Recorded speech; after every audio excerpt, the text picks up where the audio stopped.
Sedap.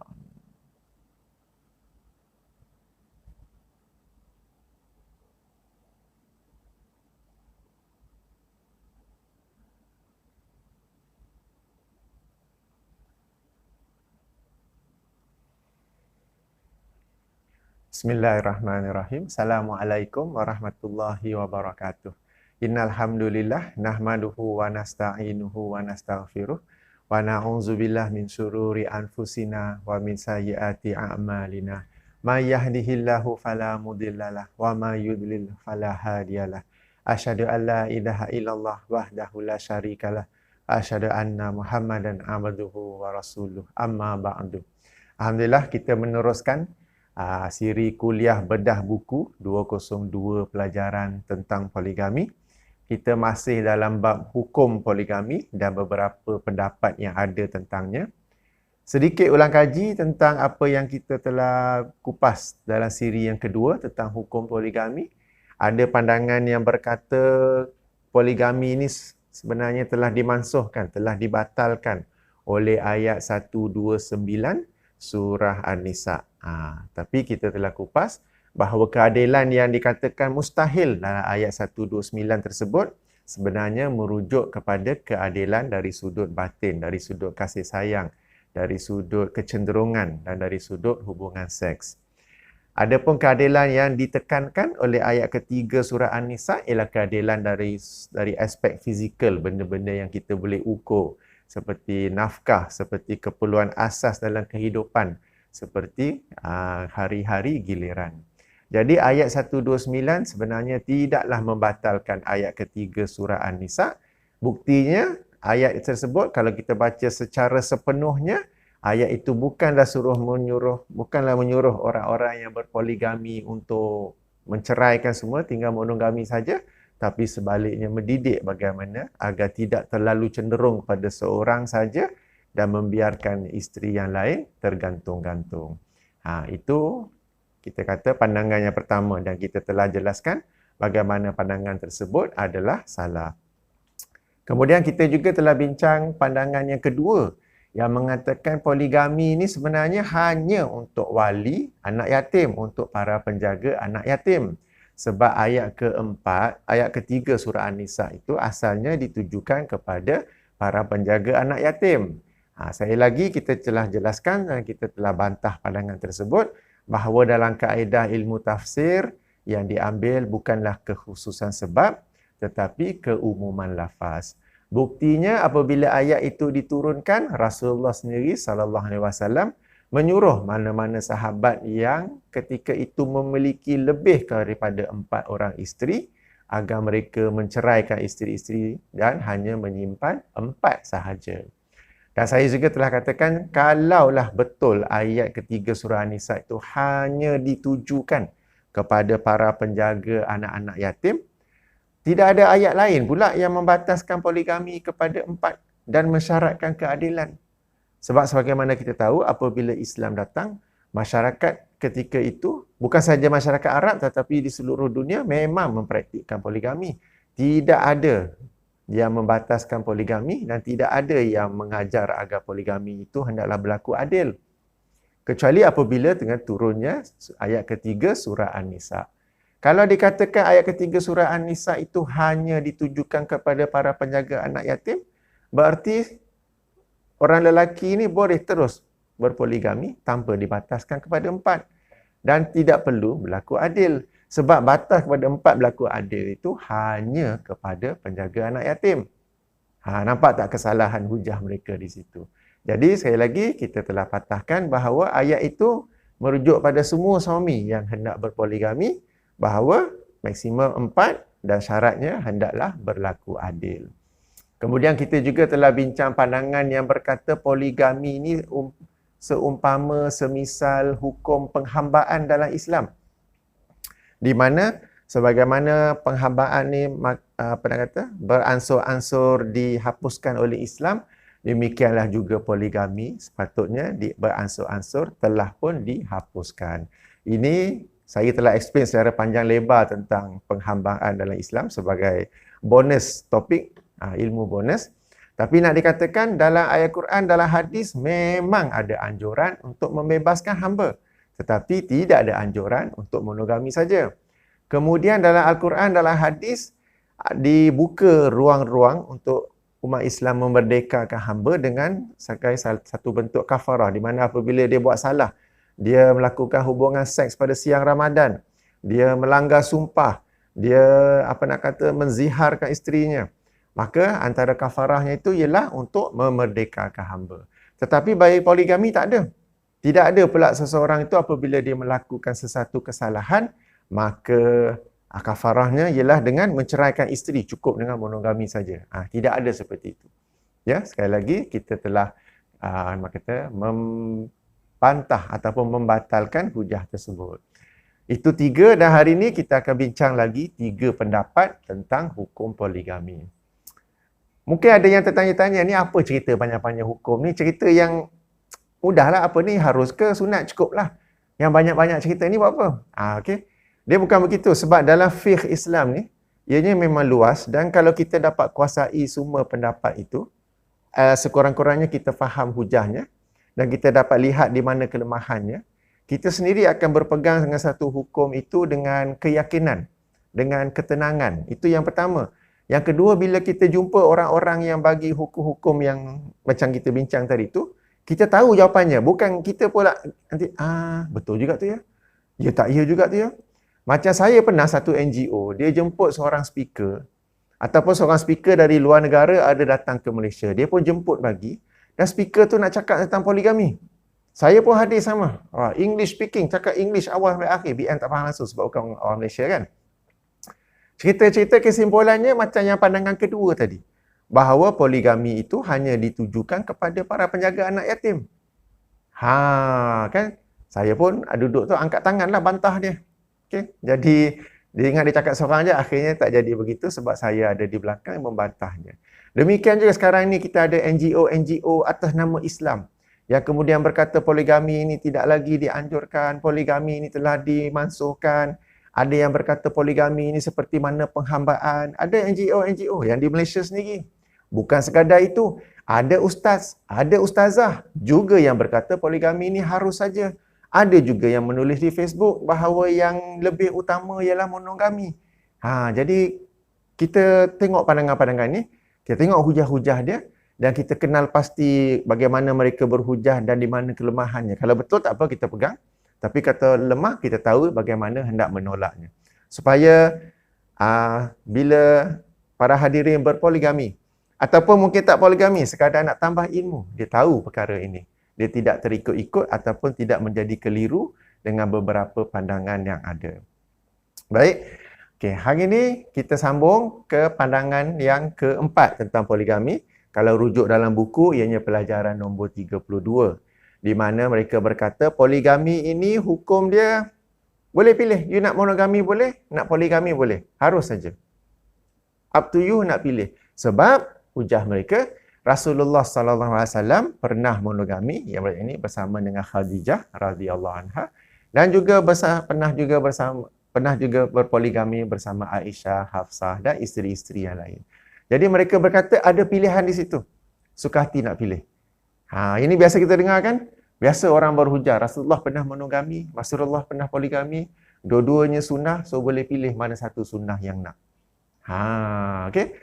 Bagi pandangan ini saya ajak ya, sebab ini pandangan yang agak famous. Ada juga ustaz-ustazah yang menyampaikannya. Mari kita menganalisa pandangan itu. Pertama sekali kita kena tahu bahawa hukum Islam ini, syariat Islam ini termasuklah ayat Quran, ianya diturunkan dalam 2 fasa. Fasa Mekah dan fasa Madinah. Fasa Mekah zaman awal Islam, dan fasa Madinah zaman Islam sudah kukuh apa semua tu. Ayat-ayat Quran ada, hukum-hukum pun ada. Fasa Mekah misalnya, solat belum diwajibkan tapi sudah ada. Tapi fasa Madinah, solat diwajibkan 5 kali sehari selepas Ihram Mi'raj. Kemudiannya fasa Mekah, puasa tidak ada. Tapi fasa Ramadan sudah ada. Demikian dia dengan zakat apa sebagainya. Demikian juga dengan perkahwinan. Apabila Rasulullah SAW monogami, ianya di fasa Mekah. Okey, tetapi apabila Rasulullah SAW berpoligami, Tadi monogami di fasa Mekah, poligami ianya di fasa Madinah. Kemudian, kalau antara dua ni kita nak ambil mana? Satu sebagai hukum. Tadi saya bagi contoh solat. Nak ambil hukum mana ya? Kita ambil hukum yang telah muktamad, iaitu ianya diwajibkan 5 kali sehari. Puasa macam mana? Nak ambil zaman Mekah ke sekarang ni? Tak, kita ambil yang muktamad, iaitu diwajibkan dalam bulan Ramadan. Demikian juga dengan sunnah Nabi SAW dalam bernikah. Ada monogami, ada poligami. Akan tetapi yang manakah yang apabila Allah SWT menurunkan ayat bahawa Islam ini telah sempurna, Rasulullah ketika itu sedang apa? Ya, ayat yang saya masukkan itu surah Al-Ma'idah ayat nombor 3. Jom kita rujuk dalam Al-Quran. Surah Al-Ma'idah ayat nombor 3. Sila ambilkan Al-Quran sendiri dalam app dalam phone pun boleh, mushaf bercetak pun boleh. Ayuh kita biasa-biasakan diri dengan Al-Quran. Surah Al-Ma'idah ayat ketiga, rangkap yang keempat. Ayat tu panjang. Ada kan tanda berhenti tu maknanya rangkap rujuk pada rangkap yang keempat. Di mana Allah Subhanahu Wa Taala berfirman, a'udzubillahi minasyaitonirrajim, al-yauma akmaltu lakum dinakum. Pada hari ini telah aku sempurnakan bagi kalian agama kalian. Telah sempurna Islam ni. Wa atmamtu alaikum ni'mati, dan telah aku sempurnakan ke atas kalian nikmatku. Wa raditu lakumul Islam madina, dan aku telah redha bagi kalian Islam sebagai agama kalian. Okey, biasa dengar ayat ni kan, surah Al-Maidah ayat nombor 3. Pada hari ini yang hari Allah menurunkan ayat tu, Rasulullah sallallahu alaihi wasallam monogami ke poligami? Yang telah sempurna, yang telah redha, yang telah satu nikmat, Rasulullah sallallahu alaihi wasallam poligami ataupun monogami. Jangan nak ikut yang zaman Mekah tu. Sebab katakanlah ya, kita nak suruh seorang ibu nak suruh anak dia sembahyang. Bang, solat bang, Zuhur dah ni, bangun bang, subuh ni. Anak pula jawab, saya fasa Mekah tak nak sembahyang lagi. Nak jawab macam mana? Apa pula cakap macam tu? Saya dengar abah nak nikah lagi, mak kata monogami pun tu hujah tu. Mak gunakan hujah Rasulullah bermonogami dengan Khadijah. Mak gunakan hujah zaman Mekah. Saya pun nak berhujah zaman Mekah. Saya pun tak nak sembahyang lagi sebab saya fasa Mekah. Padahal umur dah belasan tahun. Macam mana tu? Nanti tak lama lagi Ramadan nak bagi kan, lebih kurang sebulan.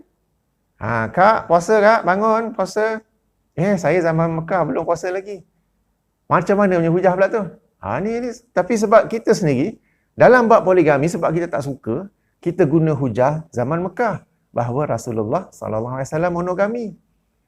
Tapi cuba bila orang lain pun berhujah yang sama dalam bab yang lain. Nanti kita pula terperangkap di situ. Ya, jadi memang kita tahu bahawa Rasulullah SAW pernah monogami dengan Khadijah sahaja di fasa Mekah. Dan berpoligami di fasa Madinah. Ayat ketiga surah An-Nisa tu turun Mekah ke Madinah? Turun di Madinah. Dan bila Allah berfirman pada hari ini tu telah disempurnakan agama, ianya jadi satu nikmat bagi kamu dan Allah redha, Rasulullah sallallahu alaihi wasallam dalam keadaan monogami atau poligami. Okey, ianya dalam poligami. Jadi kena faham benda ni sebab saya sangat lazim jumpa ustaz dan ustazah kita sendiri yang kerap kali berhujah bahawa boleh pilih dulu tak semestinya. Sebab Rasulullah pernah monogami, pernah juga poligami. Lalu kita jawab ya, fasa Mekah, fasa Madinah. Ya, sebagai contoh lain dalam kalau ikut sunnah Nabi sallallahu alaihi wasallam, pada zaman awal Islam fasa Mekah, Rasulullah sallallahu alaihi wasallam dalam rangka hendak berdakwah kepada kaum ahli kitab Yahudi dan Nasrani, ada riwayat yang baginda pun ikut cara pakaian mereka, ikut cara sikat rambut mereka supaya dapat mudah menghampiri mereka. Okay, ini pasal awal Islam. Tapi lama kemudian ditapati tak sesuai ke apa, Rasulullah menyelisihi mereka dan melarang kita daripada mengikuti mereka.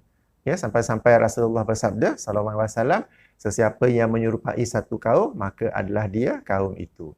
Okay, sudah dilarang. Tapi pada zaman awal Islam, kalau kita baca dalam sirah ke apa ke, Rasulullah sallallahu alaihi wasallam cuba mengikuti cara pakaian, cara penampilan mereka supaya sebagai menjadi salah satu cara dakwah untuk menghampiri mereka, untuk melembutkan hati mereka, untuk attract mereka kepada Islam.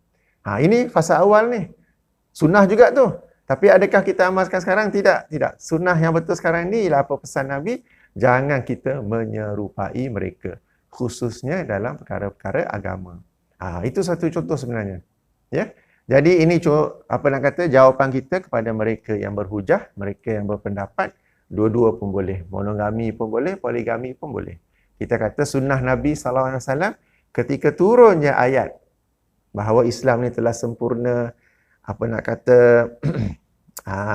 satu nikmat yang dicukupkan dan Allah redha ialah Rasulullah SAW dalam suasana poligami. Baik, okey ke untuk pelajaran ataupun untuk pelajaran nombor 32 untuk hukum ini? Tak apa, nanti selepas ini kita ada sesi Q&A, boleh juga bertanya insya-Allah. Nak tanya soalan lain berkenaan dengan poligami pun boleh juga insya-Allah. Baik. Di sini ada satu tambahan ya. Ada tambahan dalam buku ni tak ada, tapi saya duk baca-baca, saya dah ikuti ada tambahan. Ada pula yang menambah. Dia kata dua-dua pun harus. Monogami boleh, poligami boleh, tetapi yang lebih utama ialah monogami.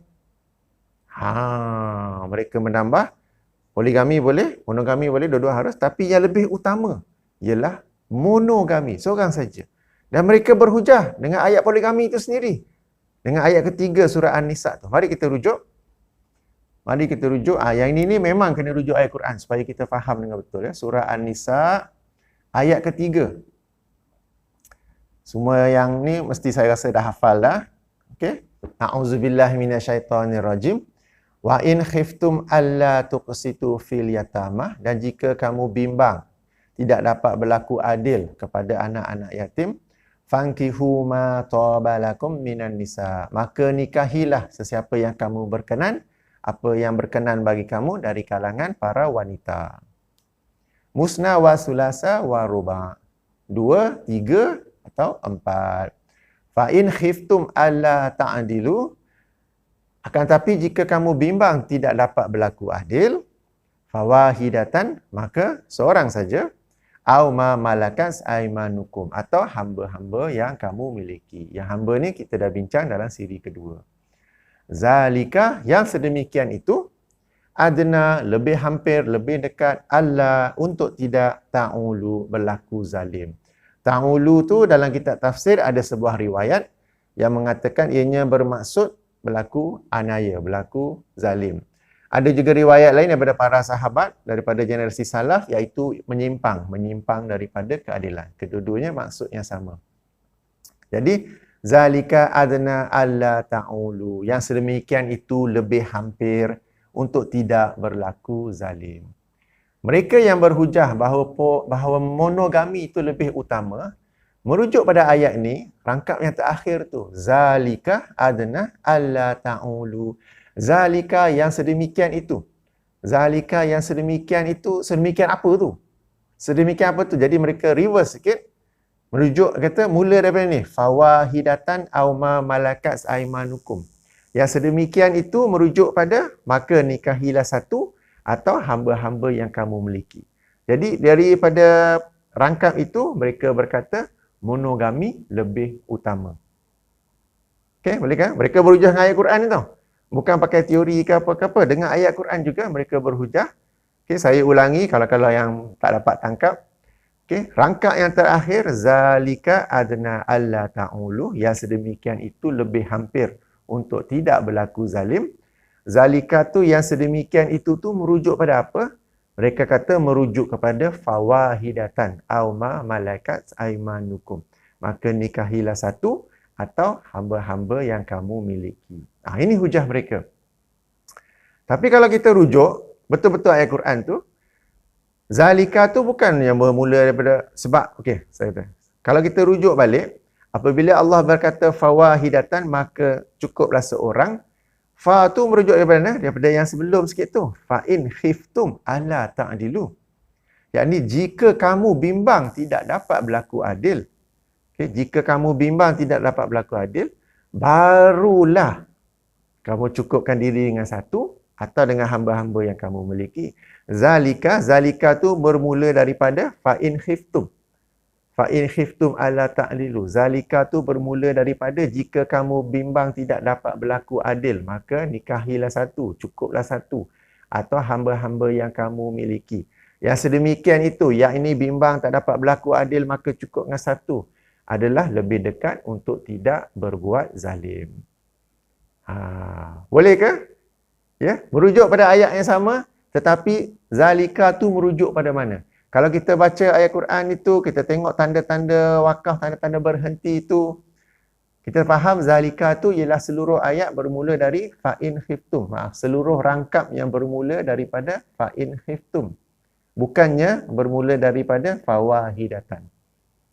Ya. Okey, dalam susun kata yang lain, jika orang itu bimbang, tidak dapat berlaku adil, lalu dia mencukupkan diri dengan seorang isteri, itu yang utama. Bila dia bimbang, tak dapat berlaku adil. Bila dia kaji-kaji tentang bagaimana bersikap adil dalam poligami, apa semua tu, lalu dia lihat dirinya mampu untuk berpoligami, dan dia berpoligami, maka itu yang lebih utama, berdasarkan keseluruhan ayat. Boleh ya? Tak apa, kalau confuse apa, nanti ada rakaman, boleh tengok balik. Saya dah explain 2-3 kali dah. Jadi pandangan yang berkata monogami lebih utama itu berhujah dengan ayat Quran juga.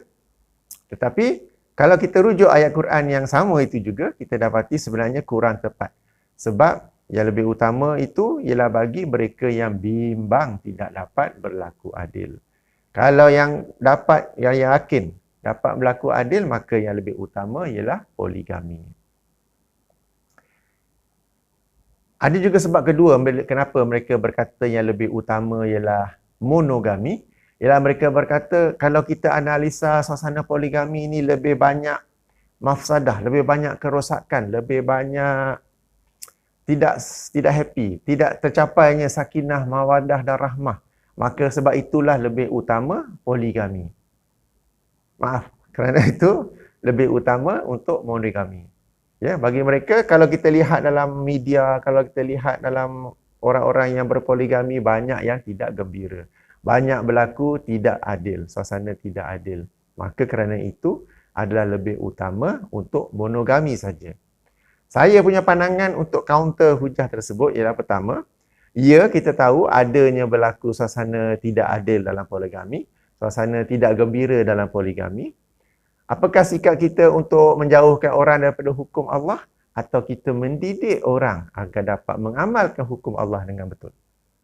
Mana satu tu? Ya, mereka berkata poligami ni kalau tengok media ke apa ke, banyak yang buruk-buruk. Yalah, yang baik pun ada, tapi yang baik selalu tak keluar. Media selalu fokus yang buruk, drama selalu fokus yang buruk. Kan? Tapi kalau betul pun ada, apakah kita nak menjauhkan orang daripada poligami? Yang bermaksud kita menjauhkan orang daripada hukum Allah, atau kita mendidik orang agar mengamalkan poligami dengan cara yang baik, dengan cara yang adil. Macam approach saya, pendekatan saya ialah saya pilih untuk mendidik orang agar mengamalkan poligami dengan cara yang baik, dengan cara yang betul, dengan cara yang disyariatkan. Itu yang pertama. Yang kedua, apabila dikatakan banyaknya suasana tidak gembira, banyaknya suasana menyedihkan, banyaknya suasana penindasan, ketidakadilan dalam poligami, maka monogami cukup.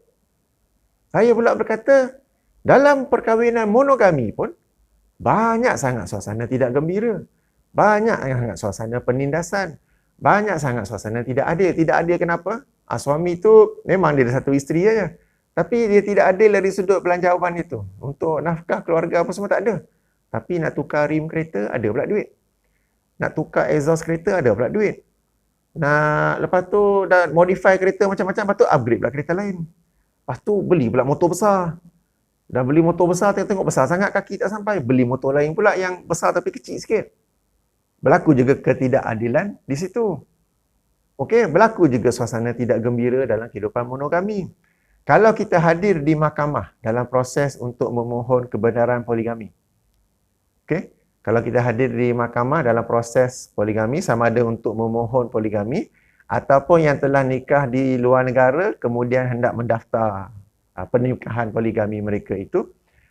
Dalam satu hari itu, sesi itu, semua yang berkaitan perkahwinan dihimpunkan bersama. Kalau perbicaraan mahkamah dari 9 pagi sehingga 12 tengah hari, katakan ada 15 kes, 12-13 kes tentang monogami, 2-3 itu saja yang poligami.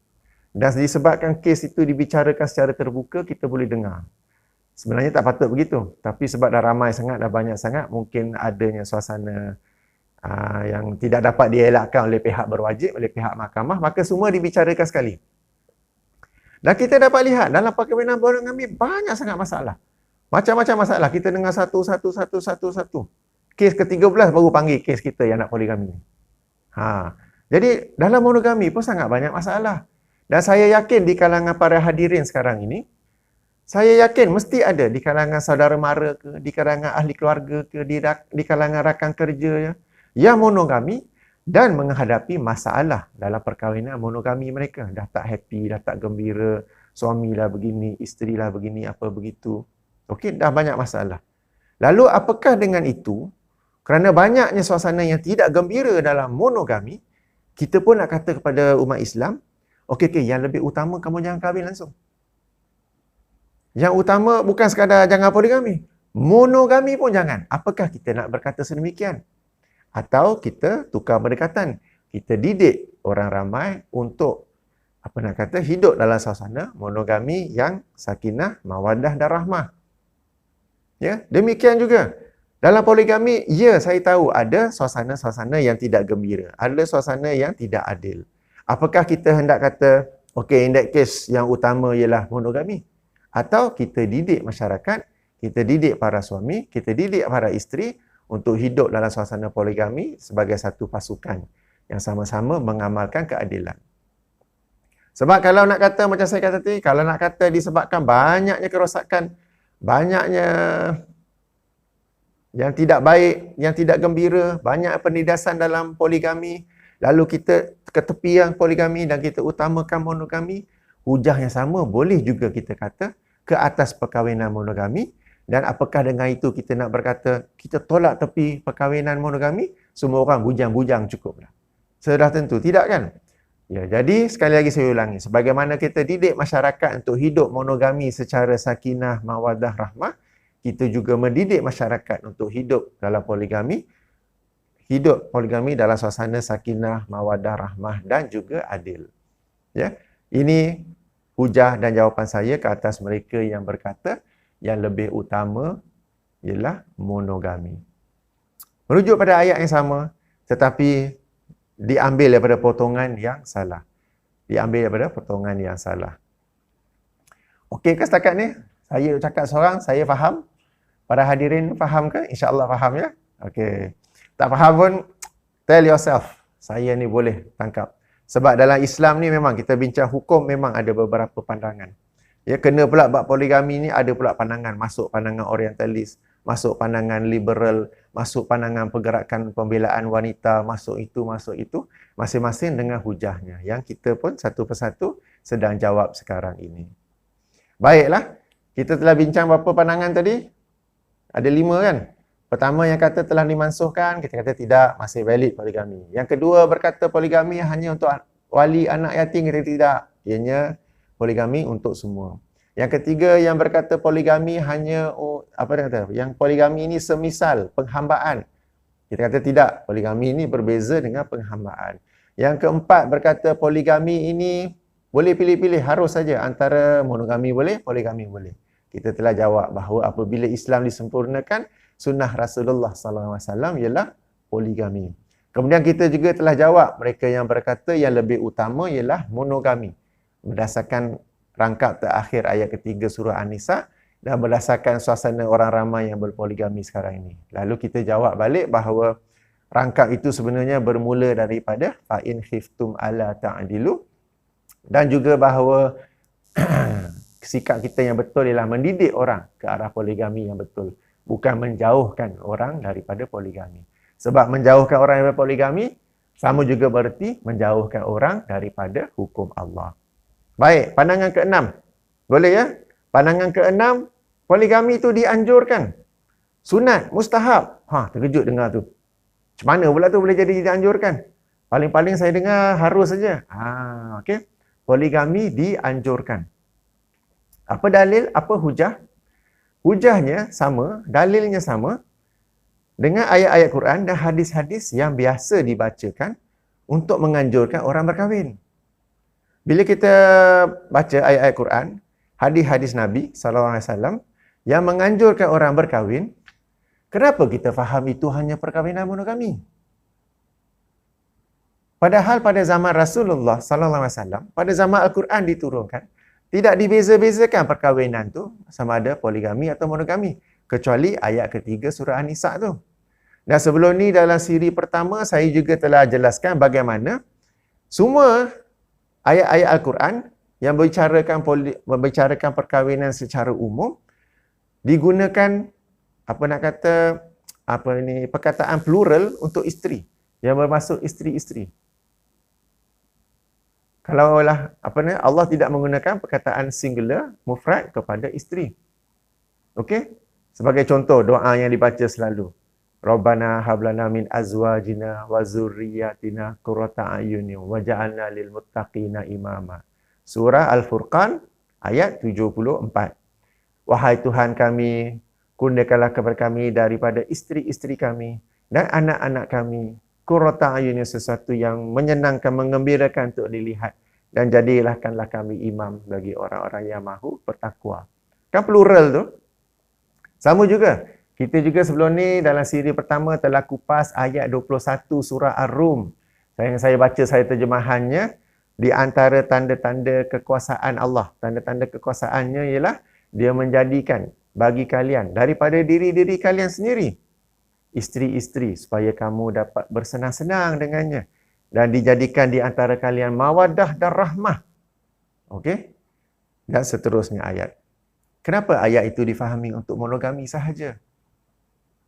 Ayat itu juga menggunakan isteri-isteri, ya. Kenapa ayat itu biasa kita guna tapi untuk monogami saja? Padahal tidak ada yang membataskannya kepada monogami. Ianya merujuk kepada monogami dan juga poligami. Ianya merujuk kepada perkahwinan, maknanya perkahwinan itu sesuatu yang dianjurkan dan terus berkahwin asalkan maksimum 4, asalkan dapat berlaku adil. Ya. Mari kita rujuk surah An-Nisa itu sendiri. Ayat surah yang kita kata, ayat yang kita kata dalil utama dalam bab poligami itu sendiri kan. Cuba perhatikan susunan ayat tersebut. Nampak tak Allah mulakan dengan poligami dulu. Kemudian kalau tak dapat berlaku adil, barulah monogami. Perasan tak?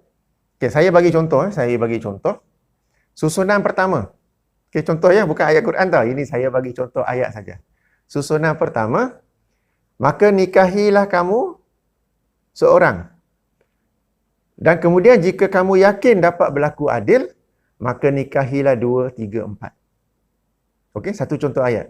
Ataupun cukuplah kamu dengan yang seorang sekarang ini, dan jika kamu yakin dapat berlaku adil, maka nikahilah 2, 3, 4. Okey? So, contoh. Itu susunan pertama.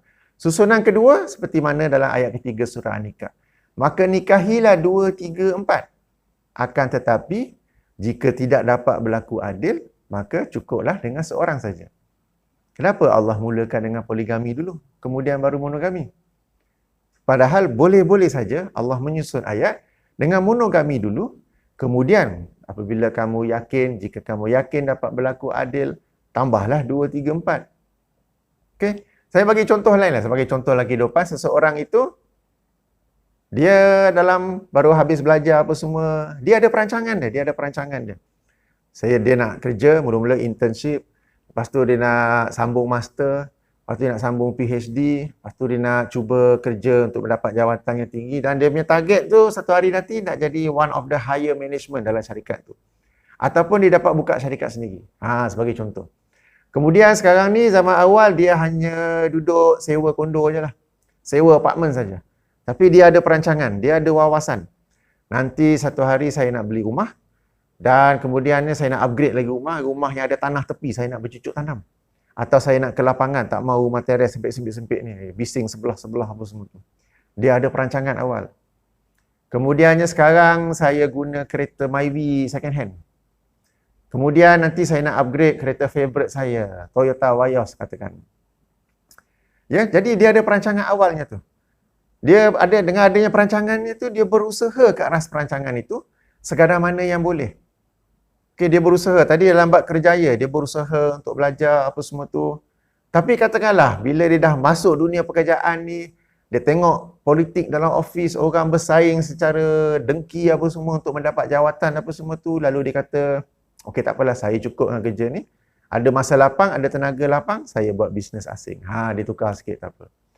Sebelum ni, kemudian apa? Perancangan kereta. Dia nak upgrade kereta tapi tengok, mahal sebenarnya kereta ni. Aku pakai Myvi ni okey saja. Yang penting kereta ni gerak A to B, B to A. So, dia mencukupkan diri dengan kereta. Tadi dia ada planning juga untuk mula-mula sewa apartmen, sewa kondo. Kemudian pelan-pelan upgrade kepada rumah yang lagi besar, lebih selesa ke apa. Bila dia dah masuk dalam dunia sebenar, baru dia tahu rumah ni sangatlah mahal. Lepas tu dia nak rumah besar pula juta-juta. Oi, aku ni sekarang ni dengan COVID-19, ekonomi apa semua. Baiklah, saya cukup dengan sewa kondo sajalah. Sewa apartmen saya cukup. Jadi dia ada perancangan. Dia berusaha atas perancangan tersebut. Tapi bila ada dia nampak tak mampu lakukan, okey tak apa. Yang ini cukuplah. Sama juga dengan perkahwinan. Allah mulakan ayat itu dengan nikahilah 2, 3, 4. Maknanya setiap lelaki ni, dia ada perancangan. Nanti dalam bab perkahwinan, dia ada perancangan. Nanti Allah SWT lapangkan rezeki saya apa ni, saya akan berpoligami. Awal-awal lagi, dia ada perancangan, saya akan poligami. Bila dia susun dia punya kewangan, dia punya perancangan kewangan, saving, apa-apa semua tu apa, termasuk dalam tu ada allocationnya untuk nanti saya nak poligami. Okey, dia ada perancangan. Dia ada wawasan, dia ada planning. Bila dia nak kahwin dengan bakal isterinya ketika bujang, dia nak kahwin, awal-awal dia dah bagi tahu.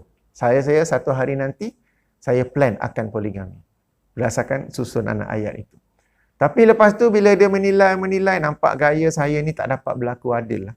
Nampak macam 50-50 lah. Kalau 50-50 baik, jangan itu. Maka barulah dia mencukupkan diri dia dengan seorang.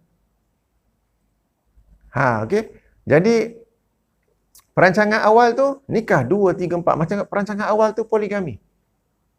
Tapi bila tak mampu apa semua tu, tidak mampu berlaku adil, barulah dia, okeylah seorang cukup. Tapi buat masa ni seorang cukup. Umur 30 seorang cukup. Manalah tahu umur 40 Allah melapangkan rezeki, dah ada banyak ekstra apa semua. Boleh dia reactivate dia punya perancangan untuk poligami. Ya. Jadi kan, ini berdasarkan susunan ayat surah ketiga, surah An-Nisa. Okay, Allah mulakan dengan poligami dulu. Kemudian bimbang tidak dapat berlaku adil, baru seorang saja. Padahal boleh-boleh saja Allah berfirman, maka nikahilah kamu seorang. Kemudian, jika kamu yakin dapat berlaku adil, maka nikahilah lagi 2, 3, 4. Boleh saja Allah berfirman sedemikian. Tapi tak, Allah mulakan dengan poligami dulu, supaya semua orang ada objektif, ada wawasan untuk poligami. Tapi bila dah masuk dalam dunia perkahwinan yang sebenar, dia nilai-nilai fikir-fikir macam tak boleh nak berlaku adil. Tak apa. In that case, cukupkanlah diri kamu dengan satu saja. Okay, ini ayat Quran.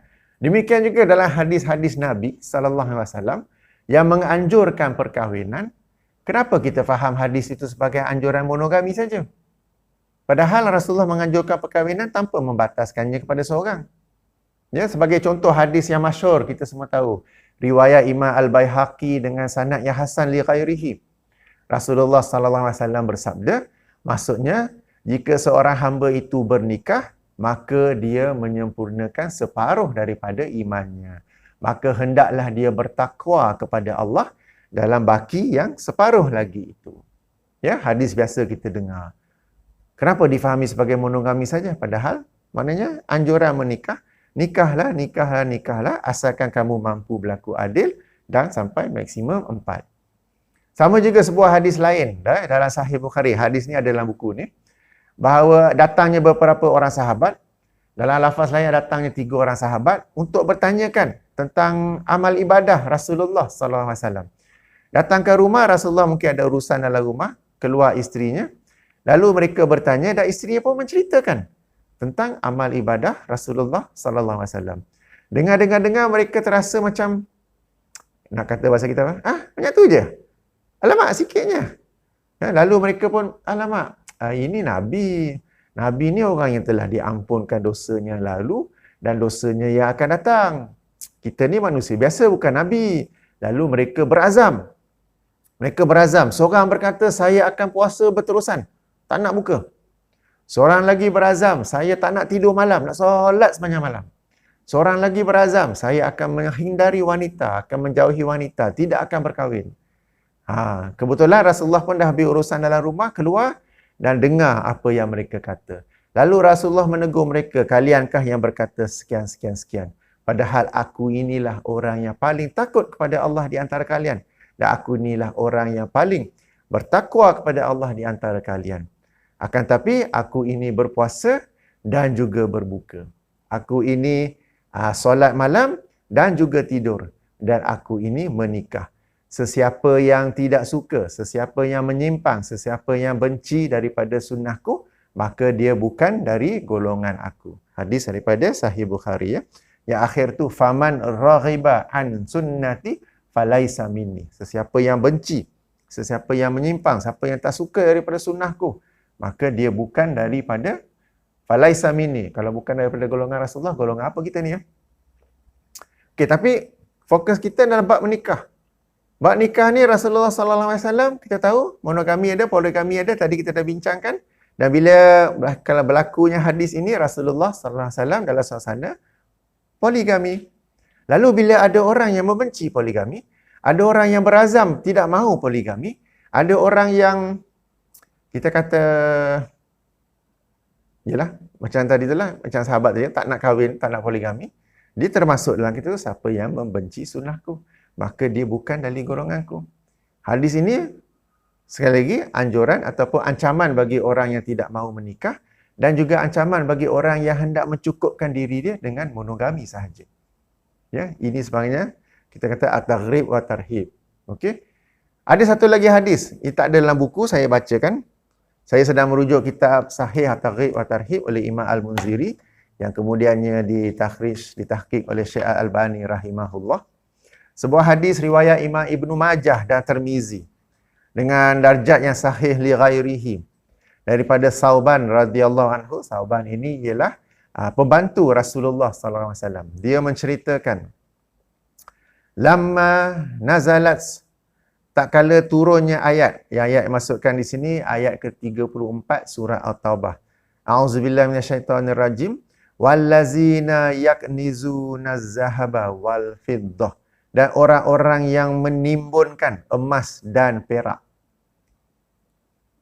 Maksud ayat ni secara penuhnya orang-orang yang menimbun emas dan perak, akan tetapi mereka tidak membelanjakannya, tidak menafkahkannya di jalan Allah. Maknanya tidak bayar zakat. Tapi para sahabat ni, walaupun mereka ni ada emas, ada perak dan bayar zakat, turun ayatnya saja mereka dah terasa takut. Demikian tingginya nilai takwa mereka itu. Okey, tak kala turun ayat ini, qala, berkata Sauban, kunna ma'a Rasulullah sallallahu alaihi wasallam. Kami bersama Rasulullah sallallahu alaihi wasallam fi ba'di asfarihi. Dalam sebahagian pemusafiran baginda, dalam sebahagian perjalanan jauh baginda. Faqala ba'du ashabihi, maka berkatalah sebahagian para sahabat, unzilat fi zahabi wal fiddah. Diturunkan ayat tentang emas dan juga perak.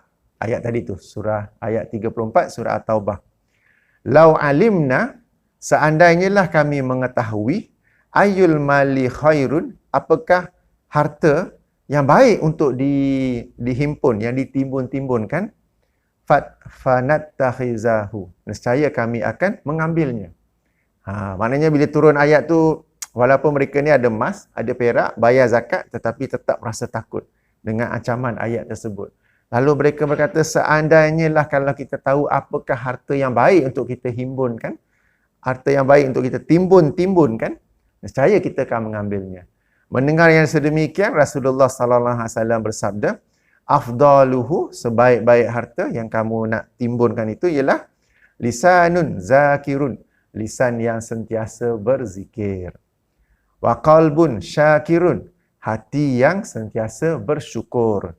Wa zaujatun, dan isteri mukminatun yang beriman, tu'inuhu ala imanihi, yang membantu suaminya atas imannya. Isteri beriman yang membantu suaminya atas imannya. Kenapa faham ayat hadis ini sebagai isteri pertama saja? Kalau ada 2, ada 3, ada 4 isteri yang membantu suaminya dalam imannya, termasuk dalam hadis ini. Termasuk dalam anjuran juga. Ya. Jadi sekali lagi saya ulangi, pandangan yang ke-6 ni, yang kita sedang bincang sekarang ni, ialah hukum poligami ini dianjurkan. Ianya mustahab, ianya sunat. Apa dalil, apa hujah?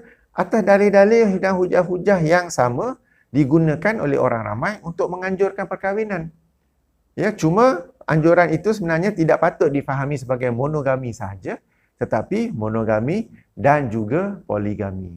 Ya, asalkan dipenuhi syarat. Itu kemudianlah kita sambung nanti, asalkan dipenuhi syaratnya. Ya. Jadi yang ini sangat penting sebab kalau kita baca ayat-ayat Quran itu, hadis-hadis itu dan kita faham sebagai monogami saja, kita telah menyempitkan sesuatu yang sebenarnya luas. Sebenarnya yang luas dalam syariat Islam. Apakah hikmah?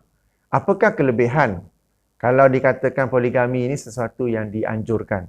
Ya, saya ada terangkan dalam buku. Mari kita rujuk dalam buku 202 Poligami, muka surat 56. Muka surat 56. Ya, beberapa hikmahnya, beberapa faedahnya. Pertama, bila dah tahu subjek poligami ini sesuatu yang dianjurkan, sesuatu yang mustahab, subjek poligami akan disentuh dengan lebih kerap dalam kuliah-kuliah, dalam ceramah-ceramah. Sebagaimana subjek taharah, solat, puasa dan lain-lain. Pada pengamatan saya, hampir tak pernah saya jumpa di masjid, di surau, tazkirah sebelum solat Jumaat ke, kuliah maghrib ke, kuliah subuh ke, topik poligami. Lalu, kita selalu tertanya-tanya, orang ni buat poligami salah, orang ni buat poligami tak betul. Macam mana padahal majlis ilmu tentang poligami tak ada? Kenapa majlis ilmu tentang poligami tak ada?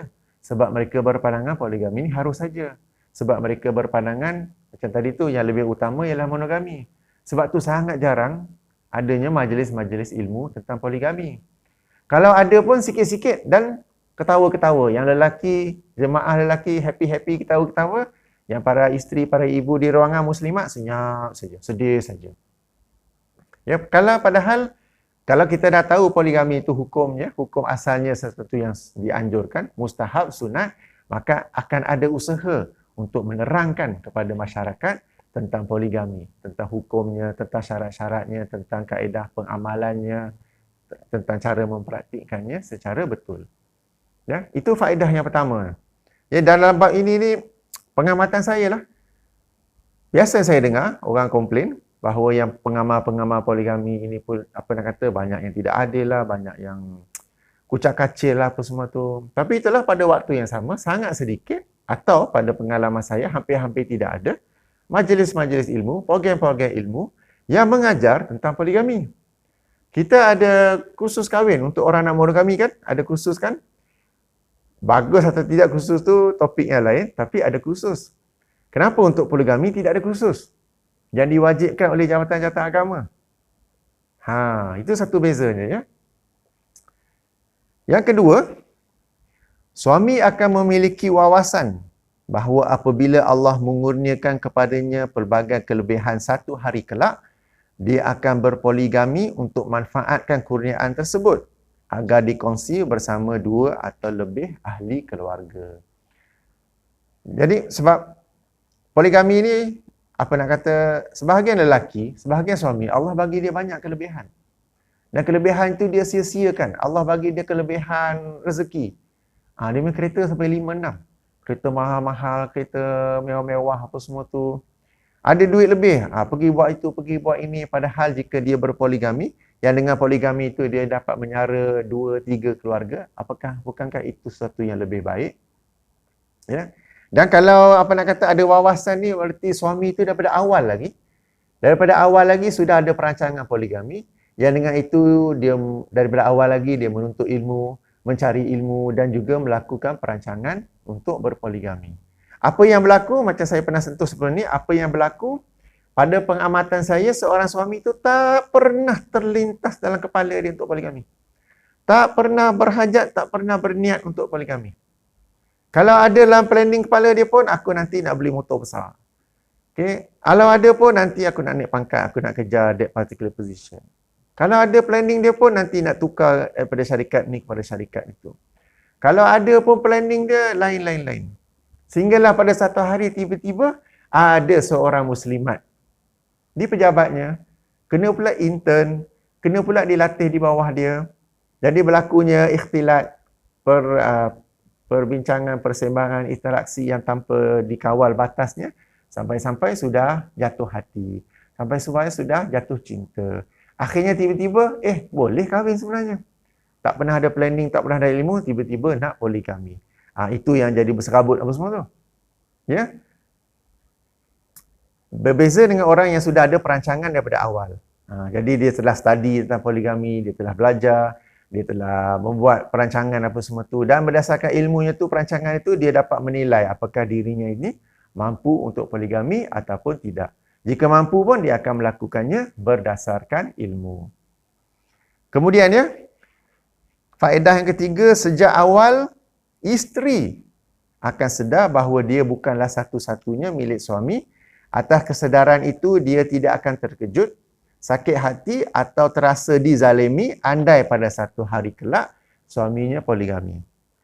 Maksud saya di sini apabila para muslimat, apabila para wanita sejak awal tahu bahawa poligami ini sesuatu yang dianjurkan, sebagaimana monogami ini satu dianjurkan, awal-awal lagi dia dah bagi tahu dirinya, walaupun sekarang saya dengan suami okey, tapi ada kemungkinan satu hari nanti suami saya akan bernikah lagi. Sebelum dia tanya ke apa, tak apa. Saya nak siap sedia diri. Saya nak baca tentang poligami. Saya nak tahu apa kelebihan poligami. Saya nak tahu apa cabaran-cabaran poligami. Seandainya satu hari suami tanya, suami bagi tahu hajat nak poligami, dia tetap berat tapi sedikit lebih mudah untuk menerimanya.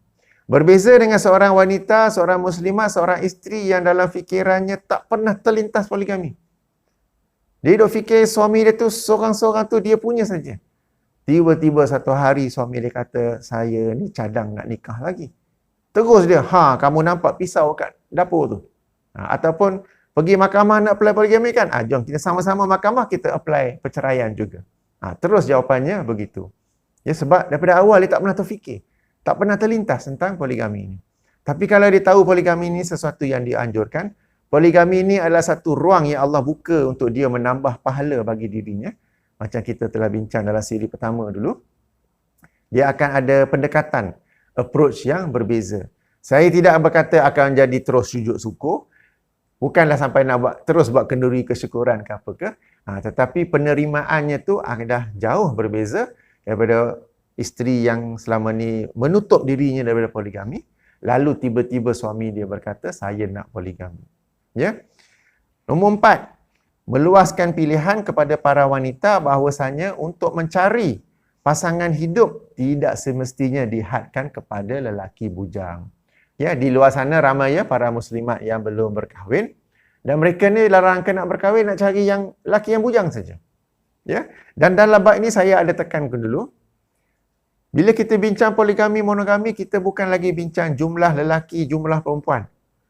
Lelaki banyak ni, kalau ikut banci yang terakhir, perempuan banyak ni, okey, boleh poligami, tak.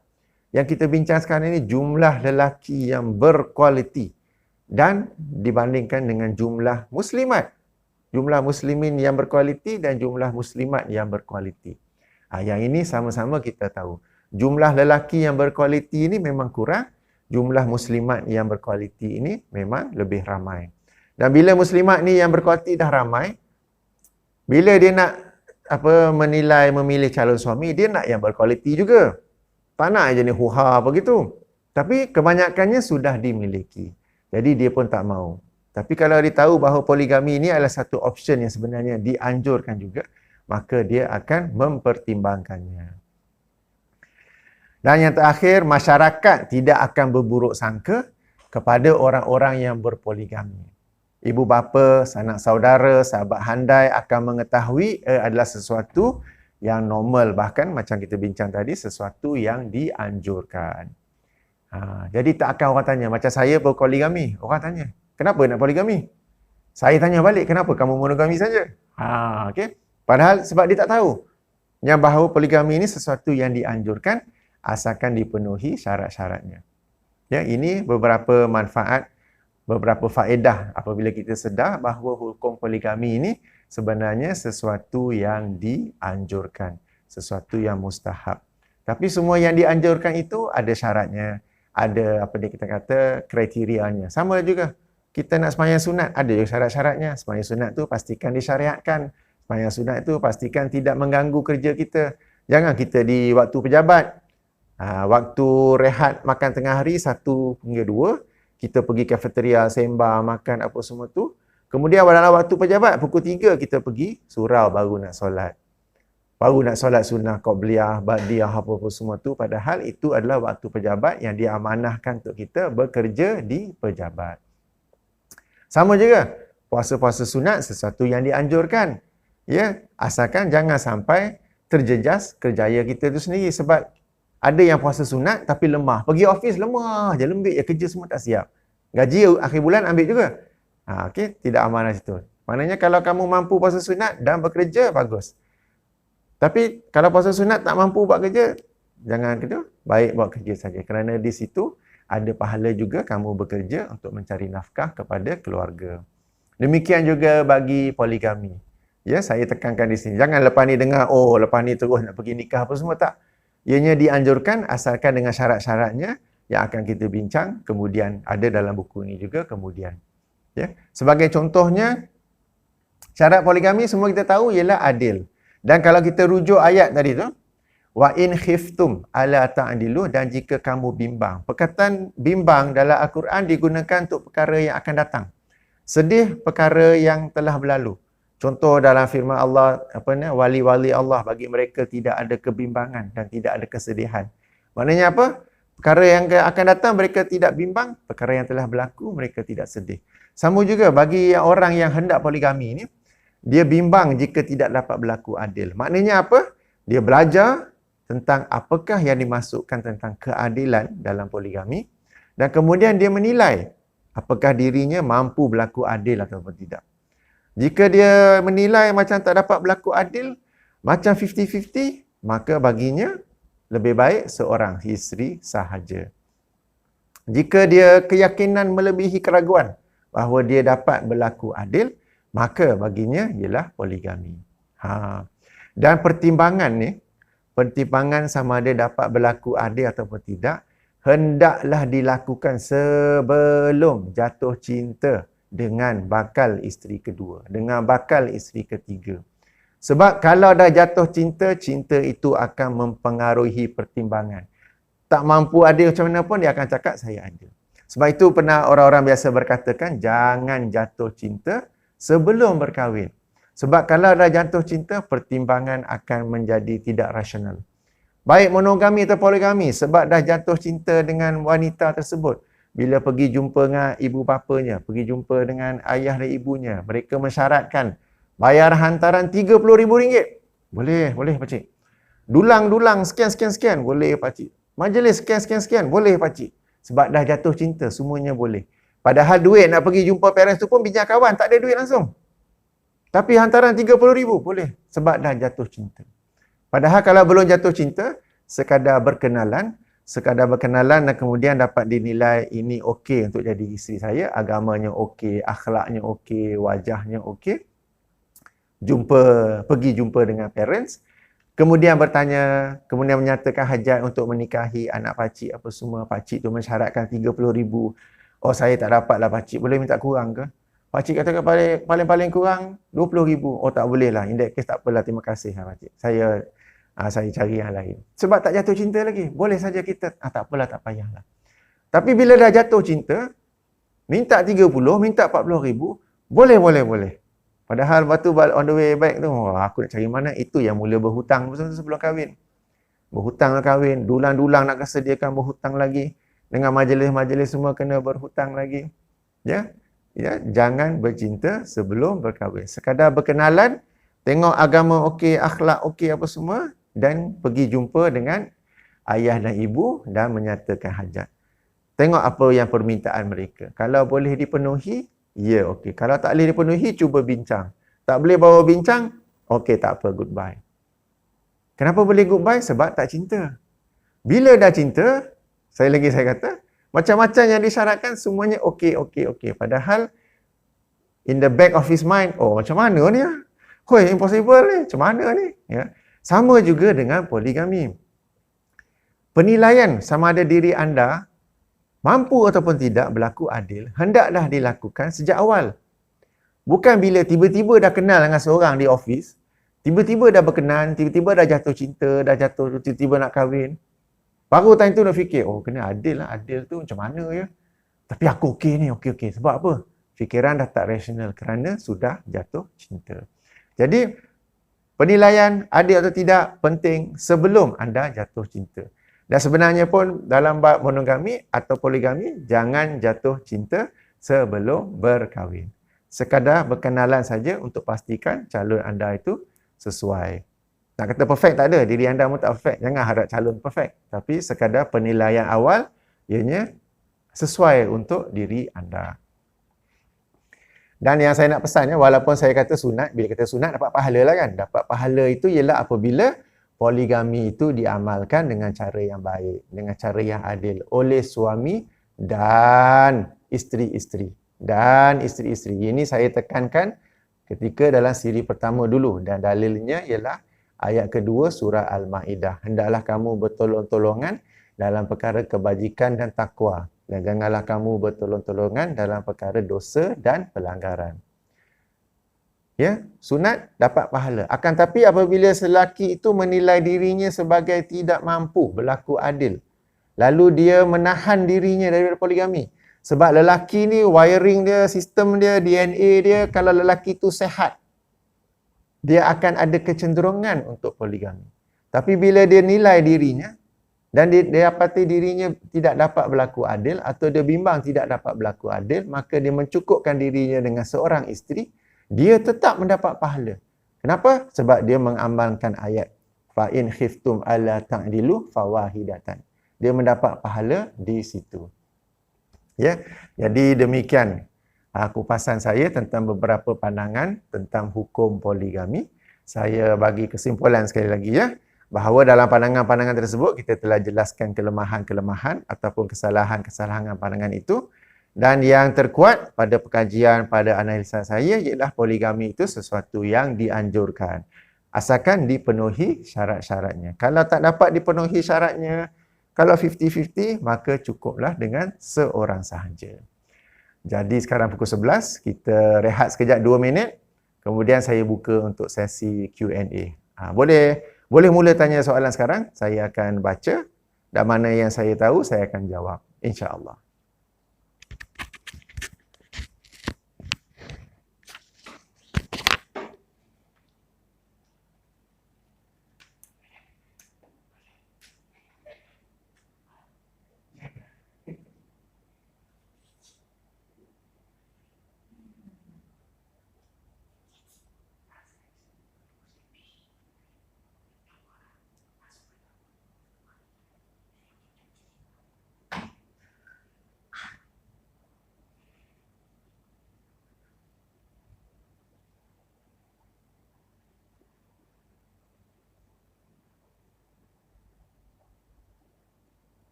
Assalamualaikum warahmatullahi wabarakatuh.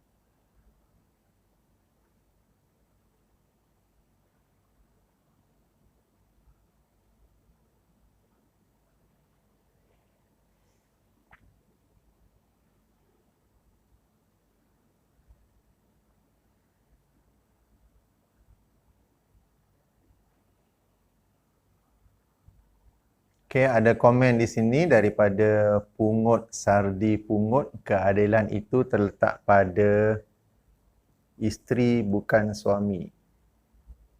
Apa ini kenyataan pandangan ni saja. Okey, Assalamualaikum. Bolehkah berpoligami tetapi tak nak anak ramai atas sebab tak mampu sara anak ramai?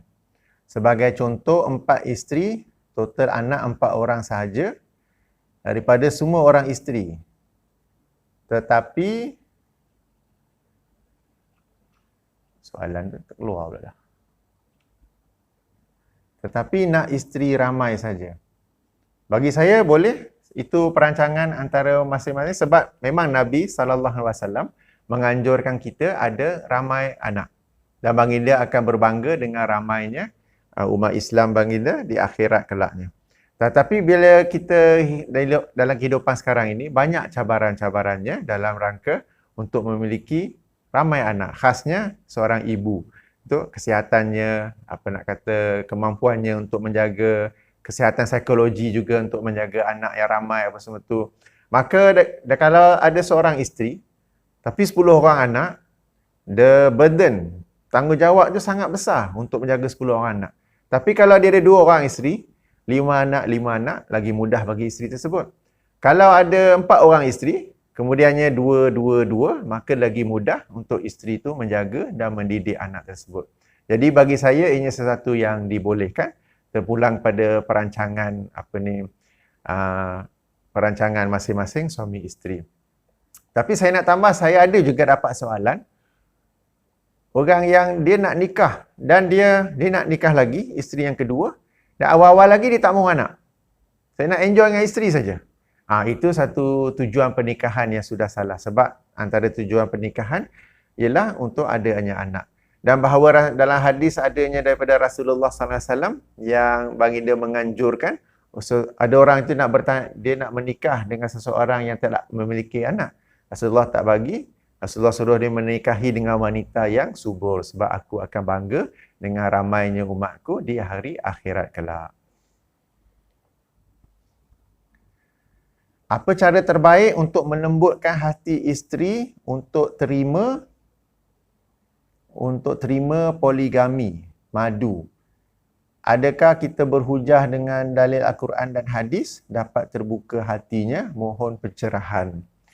Okay. Masing-masing suami akan kenal isteri masing-masing dan masing-masing suami akan tahu cara yang terbaik untuk cuba memujuk isterinya agar terima poligami, terima madu. Tapi yang pertama sekali kena faham ini sesuatu yang sukar bagi isteri menerimanya. Jadi janganlah terus-terus expect isteri pun terus sujud syukur situ. Terima kasihlah bang, cari madu apa semua tu. Ya. Cara yang terbaik tu sama ada nak guna ayat Quran atau tidak, sebahagian orang tidak sebab dia faham kamu ni saja memperalatkan ayat Quran dan hadis untuk menghalalkannya. Tapi diri kamu sendiri dalam hal-hal lain tak pernah pula nak buat. Ya. Jadi saya pun tak dapat nak bagi cara spesifik kerana setiap suami tahu apa yang cara yang terbaik untuk dia memujuk ataupun melembutkan hati isterinya bagi menerima poligami. Dan di sini saya pula ingin mengambil peluang untuk menasihati para isteri. Apabila suami anda menyatakan hajat untuk poligami, jangan terus menutup. Jangan terus menafikannya. Kerana itu suami ni, bila dia nak tu, dia akan buat juga. Tutup pintu depan, dia keluar pintu belakang. Tutup pintu belakang, dia keluar sliding door. Tutup sliding door, dia keluar kot tingkap.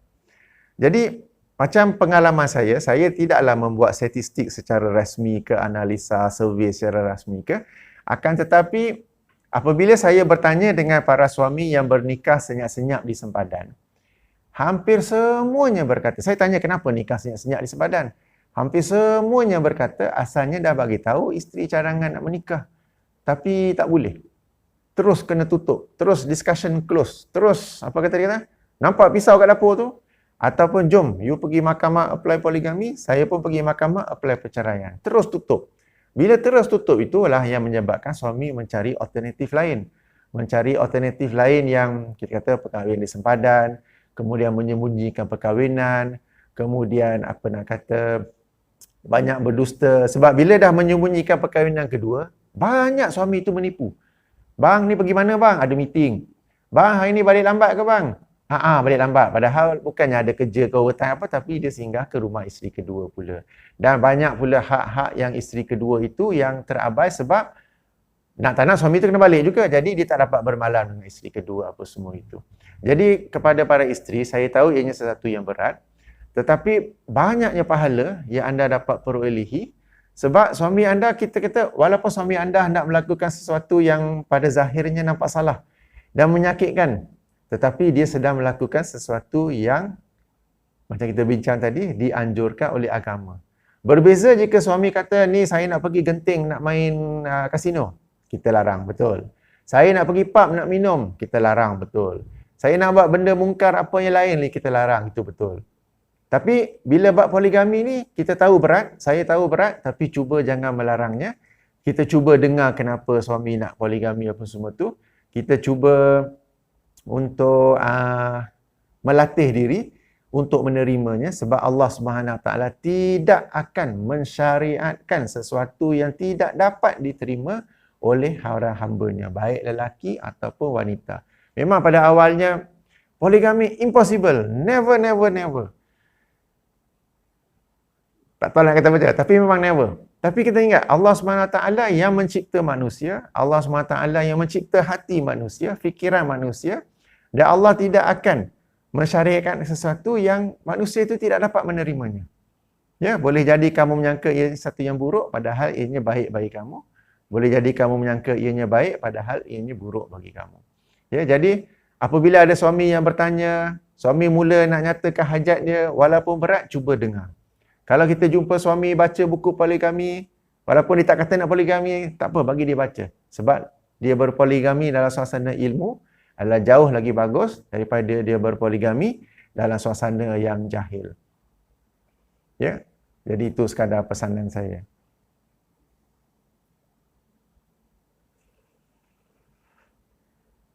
Di Malaysia ada jemaah yang mempromosikan poligami.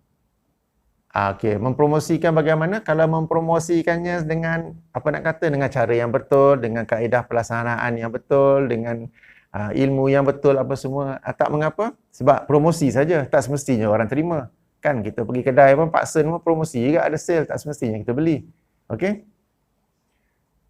Soalan tadi, satu isteri seorang anak sahaja. Bincang dengan isteri. Okay? Bincang dengan isteri. Selalunya isteri dia nak 2-3 orang anak. Okey? Dia setuju kalau nak juga, janganlah duk tutupkan. Kenapa kita lihat contoh sebagai pedoman yang mereka amalkan poligami. Tuan boleh hujahkan tentang nikah siri. Nikah nak halalkan tapi mudah cerai. Pak cik nikah siri perempuan Indon. Nikah siri itu maksudnya apa? Nikah secara tersembunyi ke dengan niat hendak menghalalkannya. Ya, dari sudut teknikal memang pernikahan itu kita kata boleh, tapi kita kena fikir nak hidup ni macam mana? Apakah akan tercapainya kehidupan yang sakinah, mawadah dan rahmah dengan perkahwinan yang tersembunyi. Ya, perkahwinan yang senyap-senyap, yang kemudiannya isteri itu disimpan. Akhirnya jadi macam perempuan simpanan. Walaupun halal, tapi perempuan simpanan. Dan isteri itu sendiri pun sebenarnya dia pun nak kehidupan yang normal. Dia pun hendak ada majlis perkahwinan walaupun simple-simple di rumahnya saja. Dia pun hendak, bila suami share gambar family di Facebook, gambar saya tak share langsung ke? Jadi kita kata, jangan fikir boleh ke tak boleh saja. Tapi fikirkan dari sudut apa yang kita nak capai dalam perkahwinan itu. Ya. Tercapai ke tidak objektif utama, sakinah, mawadah, rahmah. Termasuklah juga bagi para wanita, sebelum anda bersetuju untuk terima secara pernikahan secara senyap-senyap ke apa ke, sebab pada awalnya bila dah cinta, dah hati berbunga-bunga, tak apalah bang, kita senyap boleh lah bang, tak apalah semua pun boleh lah bang. Tapi bila dah kemudian dah sebulan, 2 bulan, setahun, 2 tahun, ada yang sampai 10 tahun tersembunyi, baru akan terasa. Jadi nasihat saya daripada awal lagi, jangan bersetuju dengan perkahwinan secara sembunyi. Sembunyi ni orang buat salah je. Sembunyi ni orang yang mencuri ke, yang merasuah ke apa, itu yang salah. Perkahwinan ni sesuatu yang ada majlis walimahnya yang kita hebah-hebahkan.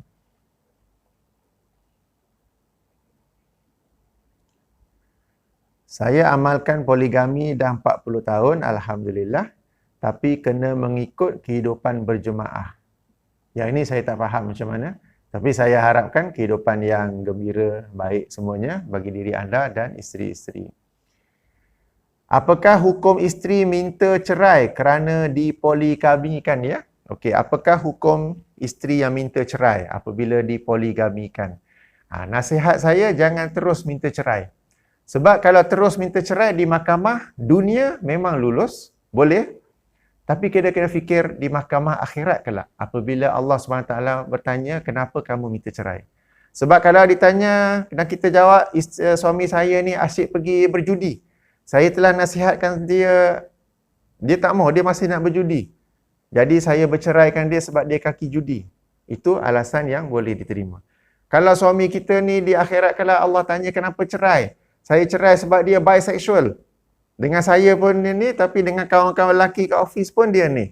Jadi itu kehidupan yang sangat abnormal dan saya bimbang HIV apa semua tu, maka saya minta cerai. Itu alasan yang valid. Kita minta cerai kerana suami kita pemabuk. Minum pub apa semua tu, balik mabuk, mengamuk apa gitu tu. Kita minta cerai sebab dah dinasihatkan, dah bagi masa apa semua tu, tak nak berubah juga. Tapi sekarang ni suami kita, jangan kita fikir nikah lagi. Kita fikir suami kita, saya nak minta cerai sebab suami kita mengamalkan salah satu perkara yang dibolehkan oleh Islam. Salah satu perkara yang macam kita bincang tadi, hukum disunat. Saya nak minta cerai. Macam mana tu di akhirat kelak ya? Berbeza kalau kita sudah beri tempoh. Kita sudah menguatkan diri kita, saya akan cuba untuk menerusi hidup poligami ini, kita teruskan. Dan kita dapati suami kita melakukan kesalahan di mana dia tidak berlaku adil.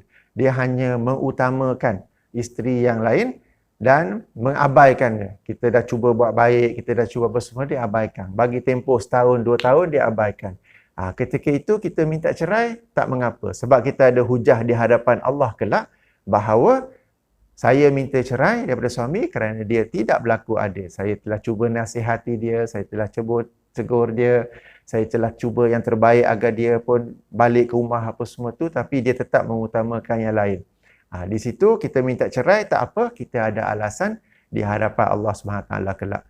Bukan alasan di hadapan mahkamah sekarang ni ya. Sekarang ni boleh. Kita boleh lulus, tapi kita ingat kita nak lulus di akhirat juga. Itu yang pertama. Yang keduanya, saya jumpa banyak kes di mana apabila suaminya nikah lagi, isteri tu terus minta cerai. Terus minta cerai, minta tak. Suami pun sampai dah pening apa semua tu, suami pun menceraikannya. Ikut prosedur mahkamah apa semua tu. Kemudian selang beberapa tahun, tengok isteri yang tadi minta cerai tu, dia nikah lagi. Sebagai isteri kedua kepada suami yang lain. Tadi suami dia nikah lagi. Dia tak nak terima, reject total, reject outright, terus minta cerai dan diceraikan. Tapi beberapa tahun kemudian tengok-tengok dia kahwin pula sebagai isteri kedua kepada suami yang lain. Saya tanya pula kenapa? Macam tu sebelum ni poligami kamu tolak. Oh dulu saya tolak sebab saya terlalu terikut hati, marah suami poligami dan saya tidak tahu, tak ada ilmu langsung tentang poligami. Saya tidak tahu tentang dari sudut agamanya, dari sudut akhiratnya, dari sudut apa semua tu. Sekarang saya dah tahu dan saya dah dapat tahu poligami ini sesuatu yang baik dan bagus. Maka saya pun nikahi dan masuk dalam keluarga poligami. Banyak sangat berlaku. Jadi saya nasihati isteri-isteri sebelum minta cerai, cuba belajar dulu tentang poligami. Ya, cuba belajar dulu, cuba didik hati, cuba didik diri dan cuba masuk dalam grup orang-orang yang positif dalam poligami. Kalau kita masuk grup orang-orang yang negatif dalam poligami, kita pun akan negatif dan kita pun akan terus minta cerai.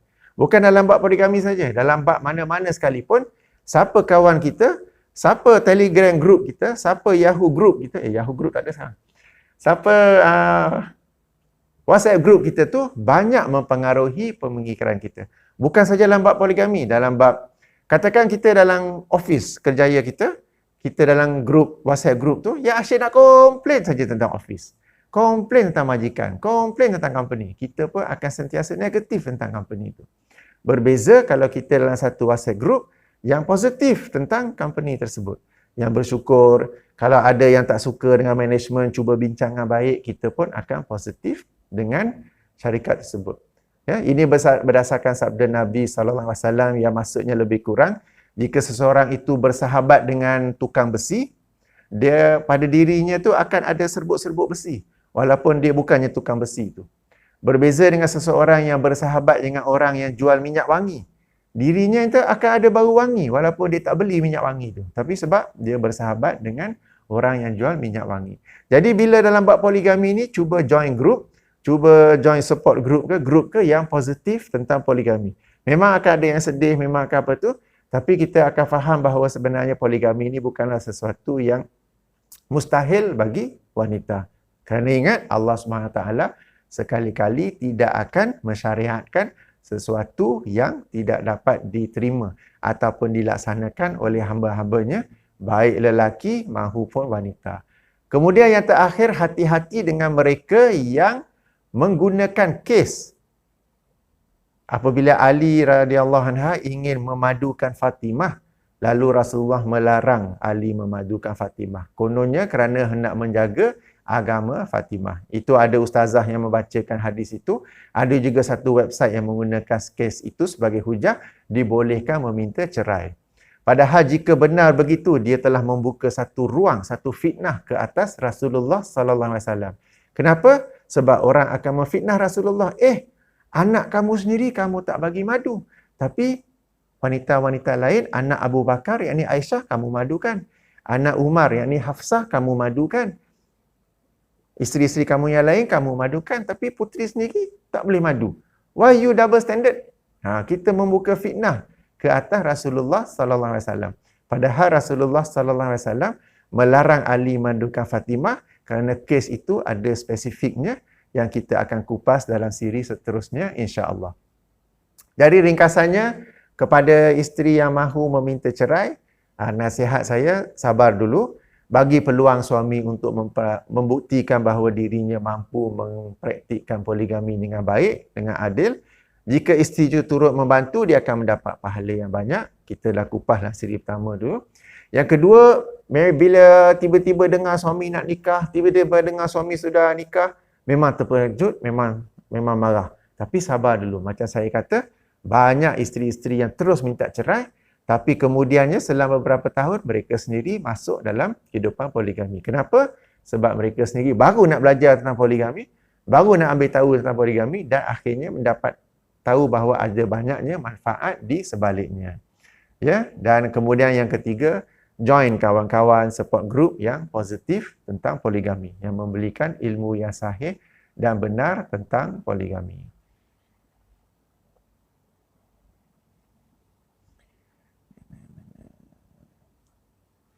Nak tanya, syarat-syarat poligami di setiap negeri berlainan kan?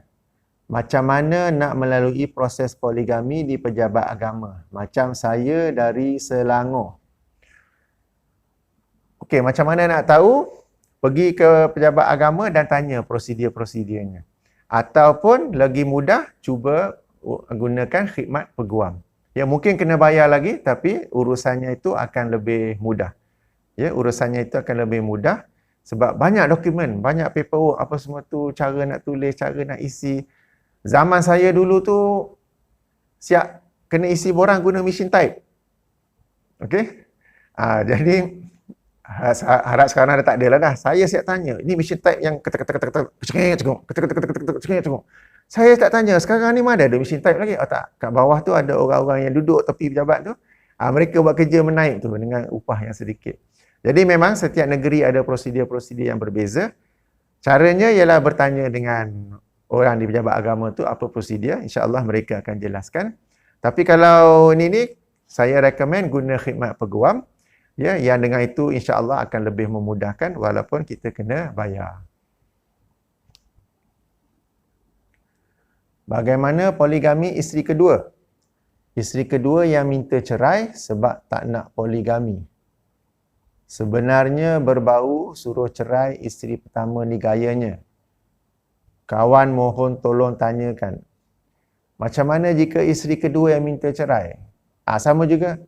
Jangan kita terburu-buru minta cerai, melainkan ada sebab yang kukuh, sebab yang munasabah, sehingga supaya apabila ditanya kelak di akhirat, kita ada jawapan yang tu. Kalau jawapan sekadar poligami saja tidak cukup sebab sekali lagi poligami ini adalah hukum yang dibolehkan atau macam kita bincang tadi dianjurkan. Lalu kita nak minta cerai daripada sesuatu yang dianjurkan oleh agama. Yang itu susah sikit. Tapi berbeza jika dah poligami dan ternyata suami itu tidak berlaku adil. Jadi kita ada hujah di hadapan Allah kelak untuk apabila ditanya kenapa kamu minta cerai.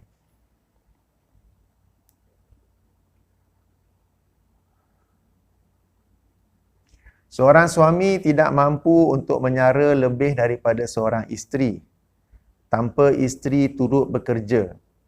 Adakah ini dinamakan mampu untuk poligami dari segi keuangan? Bagi saya tidak mampu. Sebab tanggungjawab seorang suami, baik monogami ataupun poligami, ialah menyediakan nafkah kepada isteri ataupun isteri-isterinya. Nafkah itu perkara-perkara asas dalam kehidupan seperti tempat tinggal, pakaian, makan minum, bila dah ada anak untuk pendidikan anak, pampers anak, apa semua tu. Jadi itu suami kena sediakan. Isteri boleh nak membantu, tapi boleh membantu sekadar top up, sekadar chip in, tapi jangan sampai isteri yang bagi 100%, suami lepas tangan apa saja semua itu. Ya. Kalau suami tak mampu lakukan semua tu, tak payah poligami maksudnya. Cukupkanlah diri kamu dengan seorang. Di sini timbul persoalan, suami tu nak poligami, dia tak mampu. Tapi calon wanita yang dia nak kahwin sebagai isteri kedua tu seorang yang mampu dari sudut kewangan. Dia pula kata, you don't worry, I don't need your money, I only need a husband. Rumah, kereta apa semua tu saya sediakan apa semua. Okey? Pada pandangan saya, pada awal pernikahan, pada awal sebelum nikah tu, bila cinta sedang berbunga-bunga apa semua tu, boleh janji macam-macam. Tapi bila kemudian dah kahwin, dah 3, dah 4, dah 5 tahun, muka baru akan terasa, saya ni kena kerja keras nak sediakan nafkah apa semua. Isteri pertama tu duduk rumahnya tak ada buat apa pun. Relax je. Akan timbul persoalan di situ dan akan timbul konflik. Itu yang pertama. Yang kedua, awal-awal lagi jangan memalaskan suami. You must have a responsible husband.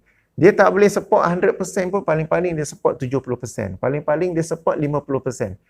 Seorang muslimat jangan janji saya ni urusan kewangan semua saya handle. Sebab kamu memalaskan, kamu memandulkan suami kamu. Ya, paling-paling suami tu dia support 70%. Yang sikit-sikit chip in tu tak apa, isteri yang buat. Ya, sebab kalau suami tu tak mampu, maknanya dia memang tak mampu. Itu kewajipan dia untuk menafkahi keluarganya. Dan ini kita kata bila mohon poligami, hakim yang akan tentukan, hakim yang akan tanya bab nafkah apa-apa semua tu. Tapi kita juga tahu ramai yang tak mahu melalui hakim tetapi pergi ke sempadan untuk menikah. Jadi di sini suami itu sendiri kenalah menjadi orang yang bertakwa, menilai dirinya sama ada mampu ataupun tidak untuk menyara dua keluarga. Isteri kedua boleh nak chip in, boleh nak tolong sumbang, but the majority ataupun kewajipan utama pemberi nafkah ialah anda sebagai suami. Dan kepada isteri pula saya nasihatkan kepada bakal isteri kedua ke apa ke, walaupun anda dari sudut financial semua okey apa gitu, jangan menjanjikan 100% saya cover. Tak. Jangan memalaskan, jangan memandulkan suami kamu itu. Ya, pastikan dia juga support sebab itu kewajipan dia. Bagi anda hanyalah sebagai sesuatu yang sunat yang menjadi tambahan pahala.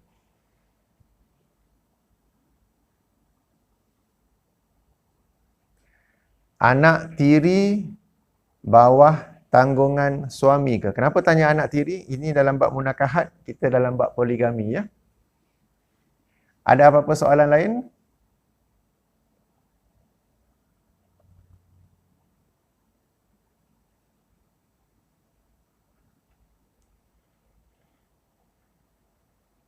Ada apa-apa soalan lain sebelum kita tutup?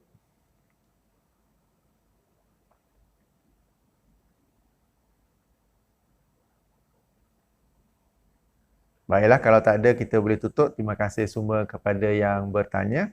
Dan insyaAllah kita jumpa lagi dalam siri keempat. Kita akan bincang pula tentang apa itu kes poligami, kes Ali bin Abi Talib yang ingin memadukan Fatimah yang kemudiannya dilarang oleh Rasulullah sallallahu alaihi wasallam. Mungkin maksudnya dengan isteri baru, anak tiri. Okey, saya faham. Maknanya seorang suami itu dia menikahi isteri kedua. Isteri kedua pula seorang janda yang sudah ada anak-anak daripada perkahwinan dia yang pertama. Okey, terima kasih di situ. Okey, maksudnya di sini tanggungjawab itu adalah kepada ayah biologi anak-anak tersebut. Tanggungjawab di situ ialah pada ayah biologi anak-anak tersebut, di mana dia yang mesti memberi nafkah kepada anak-anaknya walaupun sudah bercerai. Bercerai itu ialah bercerai antara suami dan isteri, tetapi tidak bercerai dengan anak-anak. Okey. Akan tetapi kalau suami itu atas dasar kebaikannya, atas dasar ingin dia mencari redha Allah, pahala Allah dan syurga Allah yang sebesar langit dan bumi, dia pun nak chip in, dia pun nak nafkahkan, maka itu adalah satu keutamaan baginya. Jadi nak kata tanggungjawab tak? Tanggungjawab itu ialah pada ayah biologi anak-anak itu. Tapi bagi ayah tiri itu, kalau dia nak chip in, dia nak support apa semua, itu adalah satu keutamaan bagi dirinya.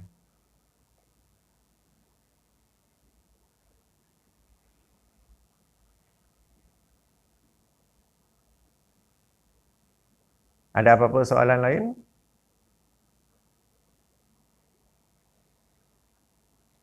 Kalau suami lama sudah meninggal dunia. Okey, kalau suami lama sudah meninggal dunia dan tidak ada apa-apa harta warisan. Saya nak kata tanggungjawab tu saya tak berani, tapi adalah lebih utama jika ayah tirinya tu, yang ini yang baru menikah dengan janda tadi, menafkahi anak-anak. Itu satu, sebab dia sudah mendapat pahala menjaga anak yatim. Ya, sebab ayah sudah pun meninggal dunia. Dia mendapatkan pahala yang banyak. Ya, dalam bab persoalan ni, ya, kadang-kadang jangan terlalu fikir black and white-nya. Tanggungjawab saya ke dia? Tanggungjawab saya ke dia? Ya, baiklah kehidupan suami isteri ke, baik dalam kehidupan macam kes yang ini ke, tapi kita cuba fikir, saya nak cari pahala Allah macam mana? Apa ruang saya nak carinya tu? Jangan fikir tanggungjawab siapa, ini hak siapa, ini kerja siapa. Tapi fikir macam dalam surah Ali Imran, ayat 133, 134. Bersegeralah kamu. Apa nak kata, berlumba-lumbalah kamu mencari syurga Allah yang luasnya sebesar langit dan bumi. Apa yang aku nak buat? Ini. Aku nak kahwin dengan janda ni, anak dia 3 orang, suami dah mati. Okey, aku nak support anak-anak itu walaupun mungkin dari sudut black and white bukan tanggungjawab aku. Lalu saya nak menyara mereka itu. Lalu dia akan mendapat pahala yang sangat banyak. Lalu dia memenuhi firman Allah SWT tadi bahawa berlumba-lumbalah kamu mencari syurga Allah yang luasnya seluas langit dan juga bumi. Kalau suami lama meninggal, sama juga. Okay? Kalau suami meninggal, sama juga. Sebab kadang-kadang, bukan saja dalam kes ni, ya, suami isteri pun kadang-kadang bergaduh. Hari ni siapa nak belanja? Hari ni siapa nak belanja? Padahal sepatutnya bergaduh. Hari ni saya belanja. Isteri berkata, hari ni saya nak belanja. Besok tak, saya nak belanja. Jadi patutnya gaduh kat situ. Jangan gaduh, aku dah belanja semalam, hari ni kau lah belanja. Jangan begitu. Ya, sebab kita ni dalam kehidupan ni jangan fikir apa nak kata yang terlalu black and white, terlalu SOP ke apa ke, ya, dalam kehidupan suami isteri ni. Baik dengan isteri, baik dengan tadi apa, kahwin dengan janda ke apa ke. Tapi kita fikir nak berebut pahala Allah tu, nak merebut syurga Allah tu, mana ruang yang aku nampak? Mana ruang apa itu? Jangan, aku dah bagi nafkah beli beras, aku dah bagi nafkah beli sebut kari babas, dah bagi nafkah beli daging batang pinang, kau masak je. Hari ni kau nak makan luar, kau belanja. Jangan macam tu. Ya, dia tidak menjadi satu kehidupan yang harmoni. Ya, sebaliknya cuba kita berlumba-lumba untuk mendapat pahala. Saya dah dapat pahala dah. Bagi beli barang-barang asas masakan. Saya ni dapat pahala pula. Hari ni nak bagi isteri rehat, nak bawa belanja makan. Tak apalah, tak mampu apa-apa, kedai mamak dekat pun boleh. Sebagai contoh. Isteri pula pun, saya nak berebut pahala juga. Dengan cara lain ke apa ke lah. Jadi masing-masing berebut mencari pahala. Jangan macam, I done my part, now your part. I done my part, now your part. Apa begitu, ya, dalam kehidupan suami isteri ini. Bagaimana seorang suami perlu balance di antara ketegasan dengan kelembutan di antara isteri-isteri. Apa perkara yang perlu ditegaskan dan ada masa perlu bertolak ansur. Saya nak jawab ni. Bagi saya mungkin beginilah. Jika isteri ada melakukan kesilapan, kekurangan ke apa ke, tegur dengan cara yang baik, nasihatkan dengan cara yang baik. Kali yang pertama, kali yang kedua. Kalau nak kata masih tak berubah, baru nasihat yang baik itu kita upgrade kepada ketegasan. Ini bagi yang ni lah. Tapi kalau isteri tu nusyus, ada pula bimbingannya dalam surah An-Nisa ayat 34 kan. Tapi dalam kes ini ni, saya cadangkan nasihati dengan cara yang baik. Ketegasan hanya perlu apabila setelah berulang-ulang kali tidak pula berlakunya perubahan. Tapi dari satu aspek yang lain, cuba bagi kelonggaran juga. Sebab kadang isteri tu dia ada cabaran-cabaran lain yang suami tidak faham. Okey? Macam saya sendiri, saya ni jenis orang yang buat kerja serta-merta. Saya ni buat kerja nak cepat, nak serta-merta. Tapi isteri-isteri saya kadang mereka take their time ke, atau mereka macam nak uruskan anak lagi ke, jadi saya kurang faham. Saya kadang-kadang tertanya, kenapa tak siap lagi ni? Kenapa tak buat lagi ni? Padahal bagi mereka pula, relax lah, bukan kena siap sekarang, besok pun boleh. Jadi lain orang, lain dia punya pace-nya tu. Ya? Jadi cuba ada kelonggaran di situ. Saya ni jenis tegas, berdisiplin, nak kena buat semua, kena siap serta-merta apa ke kita. Jadi, tapi bagi isteri pula, mungkin dia lebih relax. Cara pembawaan dia lebih dari kecil, mungkin lebih relax, apa gitu. Tapi akhirnya dia buat juga. Jadi cuba bagi kelonggaran juga. Tak semestinya kita kena bertegas dengan semua yang kita hendak.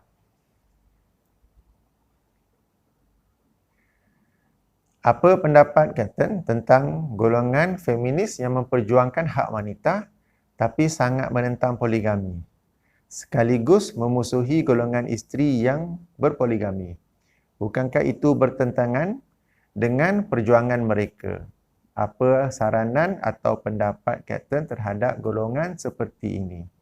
Okey, golongan feminis yang memperjuangkan hak wanita ini ada banyak, kita kena nilai. Mereka memperjuangkan hak itu mengikut ciri-ciri Islam ataupun ciri-ciri selain Islam. Sebab kalau benar mereka memperjuangkan hak wanita, wanita yang masuk sebagai isteri kedua, ketiga, keempat, mereka itu wanita juga. Mereka pun ada hak untuk hidup dalam suasana berkahwin juga. Kenapa hanya diperjuangkan hak isteri pertama, tetapi tidak perlu diperjuangkan hak isteri kedua, ketiga dan keempat? Ya, macam kita kata contoh yang sekarang ini, mereka perjuangkan. Kemudian ada di kalangan mereka, kalau tak boleh terima, tak apa, you cerai saja, apa begitu. Bukan itu sesuatu yang dianjurkan dalam Islam. Ya, jadi mereka hanya memperjuangkan hak isteri pertama, hak wanita lain yang nak join jadi isteri kedua, ketiga, mereka tidak perjuangkan. Hak wanita lain yang sudah pun masuk dalam alam poligami, tidak diperjuangkan. Jadi bagi saya, mereka ini, mereka hanya memperjuangkan apa yang mereka suka. Sebab mereka ni macam saya faham feminisme ni, mereka meminta keadilan, kesamarataan hak. Tapi tak betul sebenarnya. Saya bagi contoh. Saya di rumah dengan isteri. Hari ni pencuri masuk, saya halau. Bawa apa ada ya? Pisau dapur ke apa, halau pencuri. Besok pencuri nak masuk. Kena adil nak isteri, kamu pula halau. Saya duduk sini, saya nak buat FB live. Adil ke tu namanya? Sama rata ke gitu? Tidak kan? Sama juga. Contohnya hak pekerjaan. Saya dalam bidang aviation, saya pilot. Dan saya lihat orang-orang yang membuat kerja pemunggahan kargo. Semuanya lelaki. Kenapa? Apa nak kata, hak pekerjaan untuk para wanita juga kerja sebagai kerja-kerja pemunggahan kargo. Tak ada pula kan? Sebab tidak adil bagi mereka buat kerja berat. Tapi sebenarnya apa? Mereka hanya memperjuangkan apa yang mereka rasa baik, apa yang mereka suka. Itu sebagai contohnya. Jadi, pejuang-pejuang feminis ni kita kena nilai sikit. Ya, nampak macam baik, nampak macam memperjuangkan wanita. Jadi, tapi sebenarnya apakah mereka ni benar-benar memperjuangkan wanita ataupun mereka memperjuangkan pilihan saja, pilihan yang mereka hendak saja. Ada apa-apa soalan sebelum kita tutup? Sudah pun lebih, sekarang sudah hampir 11.40 pagi.